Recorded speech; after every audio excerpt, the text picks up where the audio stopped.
and then I just gangbang it with my bishop, my rook, and my queen. So he would fail if he tried to grab that pawn. That's a poison pawn there. Rivka says that too. I would just gangbang the hell out of his knight if he grabbed that. So knight e2. He looked at this and he saw, yeah, pretty much I get gangbanged on c2 if I eat his pawn. So he exchanged knights instead. Now let's see. Rivka doesn't agree. He can retain some tension here by playing his knight back to c6 and then getting it to b4. In the meanwhile, I'll have a couple of stud moves there,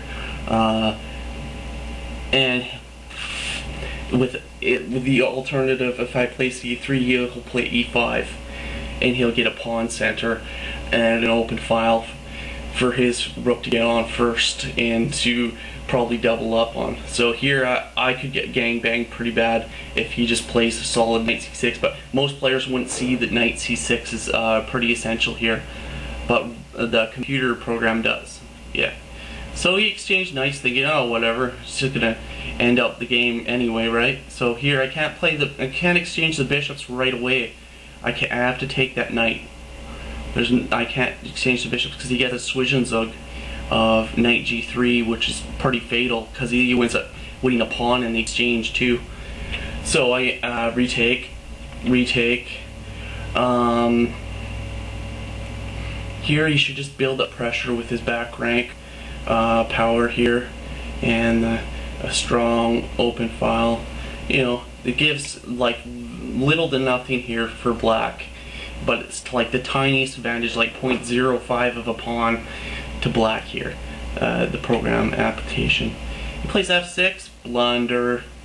f6, he didn't see like it's the only thing defending e6 was the pawn on f7. Once he moves it out of f7, bam, my queen's right on it. It just moved there one move ago, so he like not paying attention. Bam, I eat that. He puts his queen in between so he can figure he can try and save a pawn, but no, I can just grab it with bishop. If he grabs my queen, then I grab his queen right back with the same piece. So it's a kind of clusterfuck went around there that, you know, like most players wouldn't have seen. Now I grab an extra pawn. Now he's got the h5 weakness and the d5 weakness. Now I didn't handle this right. Here it's I've got to get my other rook back on the back rank. Here he gets his king out to safety, c3.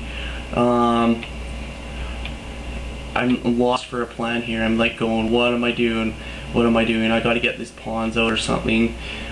He's not going to gangbang me on the 7th rank because he can't get 2 rooks on there yet, because I got the g2 and the d2 and the f2 all covered. But he gets 1 rook in there, and that's kind of like he used that as leverage to get inside me and gangbang the shit out of my king. But he kind of screwed up somewhere here. Now he's threatening mate. So I'm like, oh crap, you know, I have to defend against that. But whatever. Not the best plan. I screwed up. I dropped a pawn there. Pass pawn. It was a potential pass pawn because there's no opposing pawns on either flanks or in front of it. And that's kind of where I was screwed up. You know, here I'm just playing. I'm not thinking here anymore, and I'm just sort of like, okay, I'm still up ahead of 2 pawns, and I got a potential pass pawn here. And now he's gangbanging my king because I got a weakness of just the 2 pawns and the rook defending my king, and the queen is tied down to that horrible diagonal, and I missed this. Queen takes h3 check, pawn takes h3. Right here, he has checkmate.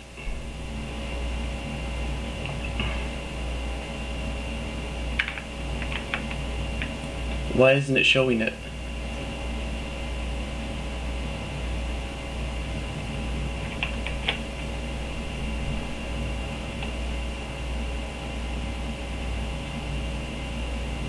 It's saying king h7.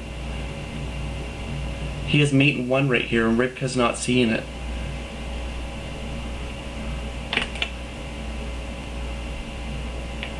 Anyways, then I gangbang his king and he's fucked. after winning this queen. So it's a pretty tough game, and I put a lot of effort like into maintaining my position, even though I lost it right there at the end, and I dropped a couple pawns.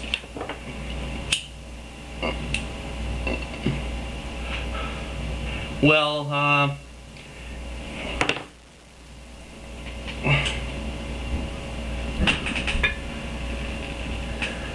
that's pretty good.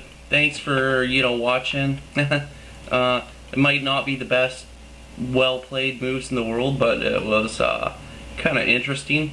Something you barely